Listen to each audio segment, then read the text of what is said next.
अब मैं क्यों दुख पा रहा, मेरे के लागो तुम। अब मुझे पता है आप मेरे क्या लगते हो। आप उस परम पिता के वो भोली भाली संतान हो जिनको कोई भी मूर्ख बनाकर कहीं भी आपको भगा ले जाता है।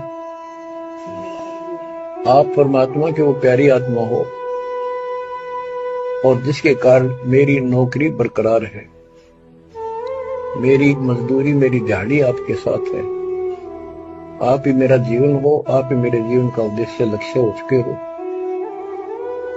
क्योंकि मुझे ज्ञान हो गया है, मुझे परमात्मा ने यह मजदूरी सौंप दी है और आपके कष्ट को दास खूब जानता है, आप नहीं जानते।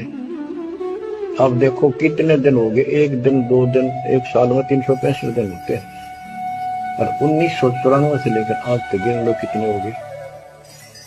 केवल राम राम रख